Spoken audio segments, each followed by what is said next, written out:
기도하고 시작하도록 하겠습니다. 하나님 아버지 감사합니다. 이렇게 한자리에 모여서 다시 말씀을 공부하고 고민하고 함께 마음을 나누고 기도할 수 있는 시간 허락해 주셔서 감사합니다. 주님이 나눠지는 말씀 가운데 주님이 우리에게 먼저 말씀하여 주시고 성경이 하는 말을 우리가 깊게 묵상하고 경험하게 하시고 또한 이 말씀을 우리가 잘 전하고 지켜가서 이 말씀이 그저 성경책에 기록되어 있는 것으로 끝나는 것이 아니라 살아 숨쉬고 움직이고 우리의 삶과 아이들의 삶을 변화시키는 말씀이 될 수 있도록 성령님 은혜 내려 주시옵소서. 이 시간 배우는 자들에게 지혜 허락하여 주시고 전하는 저의 입술에도 성령님 능력 부어주셔서 전하는 자와 듣는 자 모두 하나님의 은혜 가운데 거할 수 있는 시간 될 수 있도록 인도하여 주시옵소서. 감사드리며 예수님의 이름으로 기도드렸습니다. 아멘. 네, 7월 성경 공부고요. 7월 성경 공부는 사실 이번 주 28일부터 19일까지 열왕기상, 열왕기 하죠. 열왕기 상하를 갈 거예요. 그리고 열왕기 하에서 이사야로 가는데요. 이 이사야 여기도 사실 열왕기 하 시대랑 같은 시대라서 요 시대를 쭉 가는데 요 시대에서 가장 중요한 핵심 인물을 제가 좀 건너뛰거든요. 그 핵심 인물은 수련회 때 다룰 겁니다.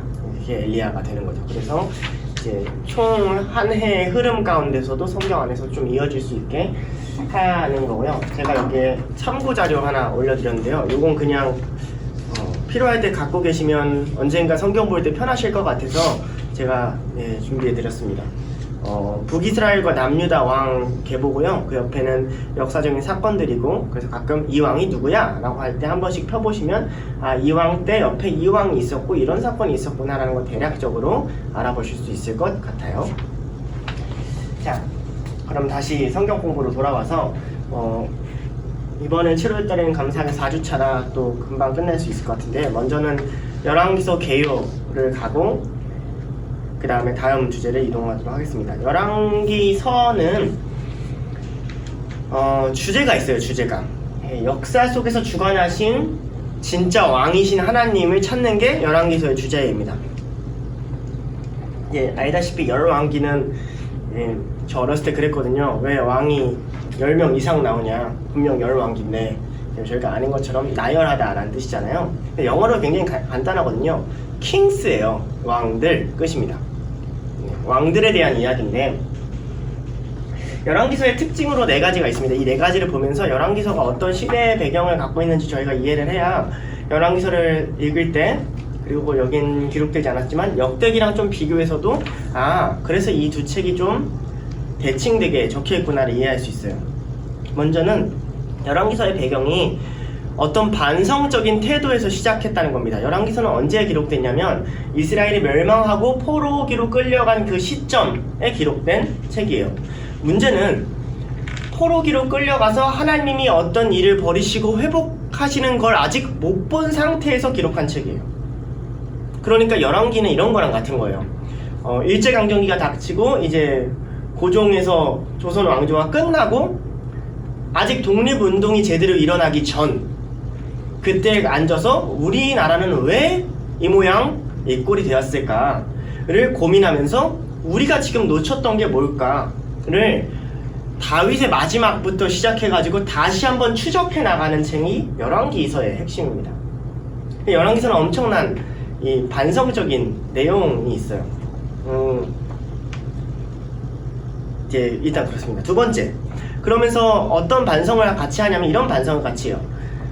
솔로몬이 성전을 만들잖아요. 저희한테는 이론적으로만 느껴지는 내용이란 말이죠. 솔로몬이 성전 만들었지, 위대한 성전 만들었고 사람들은 거기 예배했지, 그리고 성전이 중요했지.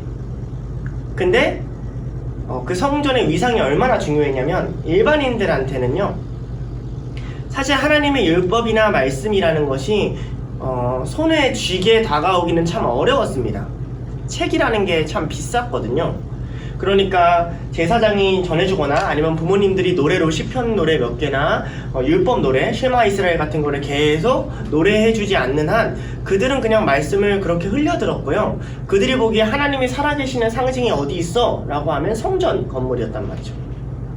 오늘날에도 엄청나게 큰 교회 같은 걸 지으면 그 교회가 굉장히 중요한 랜드마크가 되잖아요. 예를 들면 세문안 교회가 딱 랜드마크처럼 서게 되잖아요.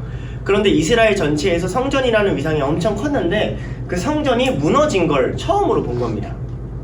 그러니까 이스라엘은 나름의 어떤 배짱이 있었냐면요, 하나님이 우리를 혼낼 수도 있고 하나님이 우리를 가르칠 수도 있는데 하나님이 우리를 완전 죽게는 두지 않을 거야, 그러니까 성전이 완전 무너지는 않을 거야 가 깨진 사건이거든요. 그럼 그 반성적인 태도로 어떤 걸 시작하냐면, 어쩌면 진짜 중요했던 건 성전이 아니라 말씀이겠구나 를 다시 역사를 되짚어가면서 이걸 찾아내는 겁니다. 그래서 성전을 다시 짓는 것보다 산당을 제거하는 걸 더 중요하게 여겨요.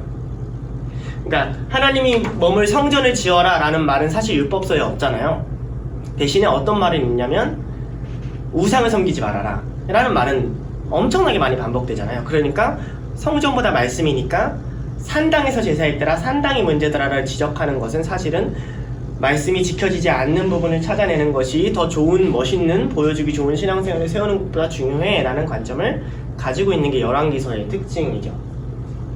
세 번째는 이 말씀과 이어서 그래서 어떤 존재들이 두드러지게 등장하냐면 선지자라는 존재들이 활개치기 시작합니다.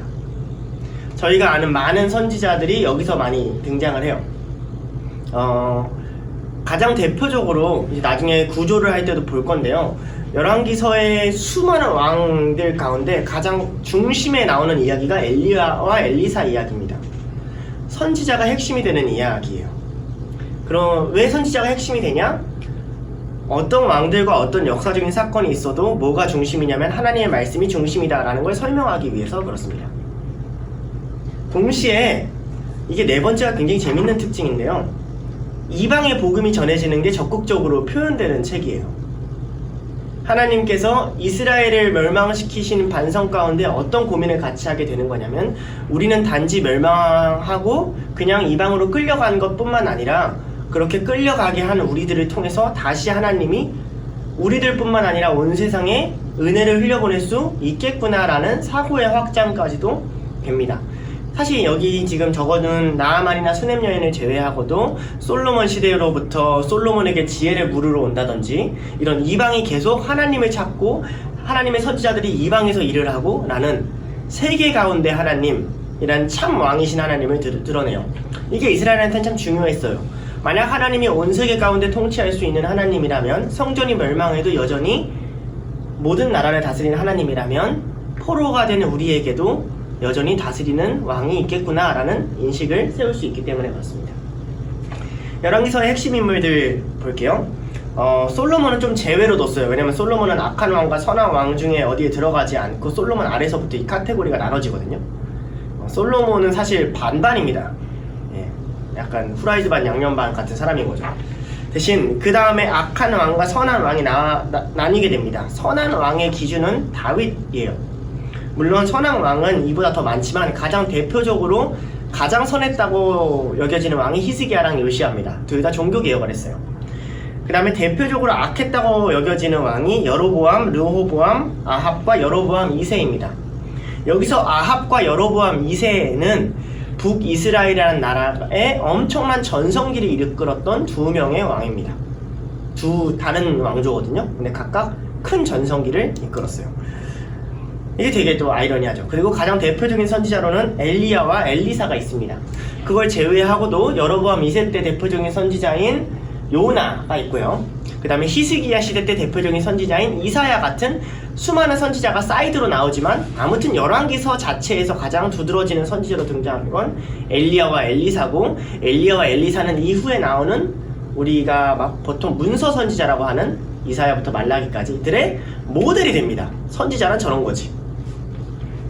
그래서 보통 성경을 요약할 때 율법의 핵심이 되는 모세와 선지자의 핵심이 되는 엘리야를 구약 전체로 나타내곤 하죠. 자, 주변에 이스라엘의 대적들이 좀 몇 나라가 있었어요. 첫 번째로는 아람이라는 국가가 있었습니다. 이스라엘이 여기 있으면 아람은 바로 이스라엘 북동쪽에 붙어있던 나라였어요. 이 아람이라는 국가가 국가의 세력을 커지어서 계속 이스라엘이랑 싸우다가 아람이라는 나라가 멸망하게 되는 계기가 있는데 아수르라는 나라 때문입니다. 저희는 아시리아라고도 배우죠. 이 아시리아는 북이스라엘을 멸망시키고 남유다는 아시리아한테 조공을 바침으로써 멸망하지 않고 그 위기를 넘어가게 돼요. 그리고 그 아시리아 나라를 멸망시키는 게 바벨론이라는 나라고, 아시다시피 남유다를 멸망시키는 이 세 가지의 큰 메인 대적이 나오게 됩니다. 자, 아래 열왕기서의 구조 가볼게요. 열왕기서의 구조는 열왕기상 1장 1절에서 11절까지 솔로몬의 이야기를 주로 다뤄요. 솔로몬의 이야기를 주로 다루면서 이 솔로몬의 이야기의 핵심은 뭐냐면 5장에서 8장까지의 성전 건축입니다. 성전 건축을 어떻게 하는가에 앞뒤로 솔로몬이 변화되는 사건이 나와요.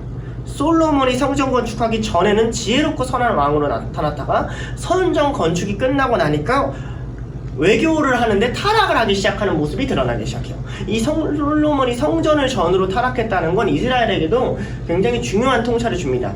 너희가 해야 될 일은 산당을 제거하는 것이 성전을 건축하는 것이 아니라는 굉장히 중요한 통찰이거든요.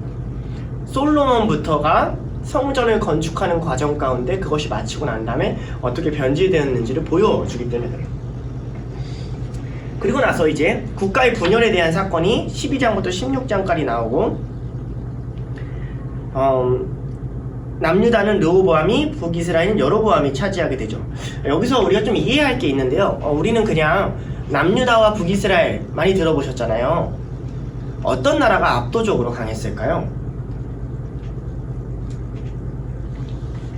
북이스라엘이에요. 열왕기서 내내를 봐서 남유다가 단 한 번도 북이스라엘보다 강했던 적이 없습니다. 그러니까 이게 저희가 이렇게 생각하시면 돼요. 경상도와 나머지가 다 북한이 된 거예요. 그러니까 땅 크기가 그렇다고요. 느낌이. 게임이 안 되잖아요. 그러니까 우리가 두 나라, 분리된 나라라고 생각을 하니까 뭐 형제국가로 비등비등하게 성장했거나 하지만 아니요, 그 외교적 질서를 봤을 때 남유다는 대외적으로 놀라운 외교 정책을 하거나 아니면 국가적 부흥을 일으켰던 적이 열왕기서에 한 번도 없어요. 그런데 오므리 왕조, 아합 왕이 속한 오므리 왕조와 그 다음에 여로보암 2세가 속한 북이스라엘 두 번의 왕조는 다른 나라 국가들이 조공을 바칠 정도로 거대 국가로 성장을 합니다. 그러니까 이 국가 간의 밸런스가 균등하지 않다는 걸 우리가 알고 조금 이 열왕기서를 읽을 필요가 있어요. 그래야 그 열왕기서에서 나오는 뉘앙스, 왜 남유다의 왕이 저렇게 북이스라엘 왕한테 굽신굽신 거리나 단순히 그냥 마음을 뺏겨서 그런가가 아님을 우리가 조금 알 수가 있죠. 그러면서도 희망을 하나 보여주는데요. 15장 16절에 최초로 선한 왕이 등장하고 그 최초 선한 왕이 아사예요. 그러니까 솔로몬이 타락 이후에 처음으로 등장한 선한 왕인데, 동시에 그 반대편에는 누가 나오냐면 북쪽의 가장 악한 왕인 오므리가 나옵니다. 근데 이게 참 아이러니인 거죠. 그러니까 영적으로는 희망이 있어요. 남유다에 선한 왕이 나올 가능성이 있으니까. 북이스라엘은 없어요. 북이스라엘 선한 왕이 한 명도 나오지 않았습니다. 그런데 오므리는 이스라엘의 문서뿐만 아니라 지금도 중동에 가면 여러 유적지에서 그 이름이 발견될 정도로 굉장한 위세를 떨치는 왕이었어요. 그러니까 이 두 가지의 애매한 대조를 우리가 경험할 수 있습니다. 이 대조는 사실 창세기서부터 계속 시작되죠. 가인의 자손은 강하고 하나님의 아들들은 약해 보이고, 늘 로마 제국은 강해 보이고 예수님의 제자들은 약해 보이고, 이런 대조가 이 안에도 있다는 걸 이해해 줬으면 좋겠어요. 자, 그리고 나서 핵심적으로 선지자들의 시대가 오는데, 이 선지자들의 시대는 어떤 시대에 등장하냐? 그 가장 타락한 왕이 가장 힘을 쥐고 있었던 그때, 아합과 이세벨이 통치하던 그때에 엘리야와 엘리사가 나타나고요. 엘리야는 3번 산 위에서 등장합니다. 그리고 마지막 한 번 물을 가르고 하늘로 올라가요. 엘리야는 그래서 필연적으로 모세를 닮은 선지자입니다. 산 그리고 물을 가르기. 근데 그 물을 가르는 현장 요단강에 엘리사가 있단 말이에요. 엘리사가 엘리야한테 이렇게 얘기를 합니다. 당신이 올라갈 때 자기한테는 2갑절을 달라고 해요. 2배의 능력을 달라고 얘기하거든요. 이제 그 말은 엘리야보다 2배, 우리는 숫자적으로, 문자적으로 2배나 위대한 사람이 되게 해달라는 뜻이 아니라 장자가 보통 재물의 2배를 받아요. 정식 계승자가 될 수 있게 해주십시오 라는 거예요. 엘리야에게 많은 제자가 있었는데 엘리사의 그 요청을 엘리야가 받아주므로 너가 나에게 승천하는 걸 보면 너가 2배를 줄 거다 하고, 실제로 엘리야가 승천한 다음에 엘리사가 엘리야와 똑같이 물을 가르는 걸로 그 사역을 시작해요. 그래서 의도적으로 새로운 시대를 시작하고 계승하는 여호수아를 담지하고 있습니다. 요런 비유적인 게 있어요. 그래서 엘리야는 모세의 시대처럼 하나님이 다시 역사하실 수 있다라는 선지자를 통한 이야기가 드러나고요. 엘리사는 엘리야와 동행하신 하나님이 그 다음 시대에도 드러날 수 있다라는 걸 전제로 함으로써 이스라엘 백성에게 소망을 던져주는 겁니다. 그렇게 연결될 수 있다면 엘리야의 하나님이 지금도 너희에게와 함께 할 수 있지 않느냐. 이 소망은 이스라엘에게 굉장히 뿌리 있게 자리 잡혀서 말라기 마지막까지 엘리야가 올 것이다 라는 기대를 갖고, 세례 요한이 오거나 예수님 올 때까지도 엘리야가 오지 않겠느냐라는 기대를 갖게 돼요. 엘리야가 계승되는 걸 엘리사를 통해서 바뀌기 때문에 그렇습니다. 자, 그러고 나서 열왕기하 14장 17절부터 왕들의 시대가 나와요. 이게 재밌는 게 뭐냐면요, 왕상 12장 16절과 왕하 14장 17절에 둘 다 왕들의 목록이 쭉 나열되어 있어요. 한 4-5절씩 무슨 왕이 뭐 했고 무슨 왕이 뭐 했고 무슨 왕이 뭐 했고, 다시 엘리야 엘리사 이야기를 스토리를 쭉 풀더니 다시 14장 17절부터 무슨 왕이 뭐 했고 무슨 왕이 뭐 했고 무슨 왕이 뭐 했고 해서 북이스라엘 멸망하는 것까지 씁니다. 그리고 열왕기상 맨 처음에 1장 1절부터 11절까지 솔로몬이라는 위대한 시대를 얘기하잖아요. 그 다음에 18장 열왕기하 18장 23절까지 히스기야와 요시야라는 위대한 시대를 이야기해요. 그래서 이렇게 되는 거예요. 솔로몬, 왕들 이야기, 선지자 이야기, 왕들 이야기, 그 다음에 히스기야와 요시야, 위대한 왕, 왕들 나열, 선지자 이렇게 가는 겁니다. 그리고 멸망 이렇게 가는 거예요. 이해가 좀 되시나요? 그러니까 위대했던 왕, 여러 가지 왕들, 선지자 이야기, 그리고 마지막 멸망. 요 구조로 이렇게 쓰여 있습니다. 그러면서 의도적으로 선지자에게 이 초점이 맞춰지게끔 글을 쓰고 있는 것이죠. 예, 그렇습니다. 여기가 이제 열왕기서 구조와 핵심 내용이고요. 열왕기서에 대한 내용을 간략하게 정리해 봤습니다. 편집점 되어 있죠?